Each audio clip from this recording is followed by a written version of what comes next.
Sahieh Al-Bukhari 161 narrated Abu Hurairah, the Prophet, said, "Whoever performs ablution should clean his nose with water by putting the water in it and then blowing it out, and whoever cleans his private parts with stones should do it with odd number of stones." Sahieh Al-Bukhari 162 narrated Abu Hurairah, Allah's Messenger, said, "If any one of you performs ablution he should put water in his nose and then blow it out, and whoever cleans his private parts with stones should do so with odd numbers. And whoever wakes up from his sleep should wash his hands before putting them in the water for ablution, because nobody knows where his hands were during sleep."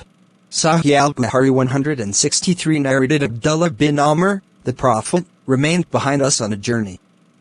He joined us while we were performing ablution for the Asr prayer, which was overdue, and we were just passing wet hands over our feet, not washing them thoroughly, so he addressed us in a loud voice saying twice, "Save your heels from the fire." Sahieh Al-Bukhari 164 narrated Humran, the freed slave of Uthman bin Affan. I saw Uthman bin Affan asking for a tumbler of water to perform ablution, and when it was brought, he poured water from it over his hands and washed them thrice, and then put his right hand in the water container and rinsed his mouth and washed his nose by putting water in it and then blowing it out. Then he washed his face thrice and then forearms up to the elbows thrice. Then passed his wet hands over his head and then washed each foot thrice.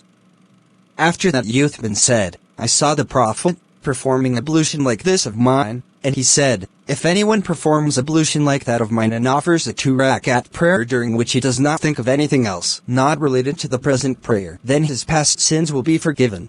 Sahieh Al-Bukhari 165 narrated Muhammad ibn Ziyad, I heard Abu Hurairah saying as he passed by us while the people were performing ablution from a utensil containing water, "Perform ablution perfectly and thoroughly for Abul Qasim." The Prophet said, "Save your heels from the hellfire." Sahieh Al-Bukhari 166 narrated Ubayd ibn Uri, I asked Abdullah bin Umar, "O Abu Abdurrahman, I saw you doing 4 things which I never saw being done by any one of you companions." Abdullah bin Umar said, "What are those, O Ibn Uri?" I said, "I never saw you touching any corner of the Kaaba except these 2, facing south, Yemen, and I saw you wearing shoes made of tanned leather and dyeing your hair with henna, a kind of red dye. I also noticed that whenever you were in Mecca, the people assume Iram on seeing the new moon crescent, first of the Dhul-Hijjah, while you did not assume the Iram. Iram is also called Ilal, which means loud calling, because a Murim has to recite Talbiyah aloud when assuming the state of Iram, till the 8th of Dhul-Hijjah, day of Tarwiyah."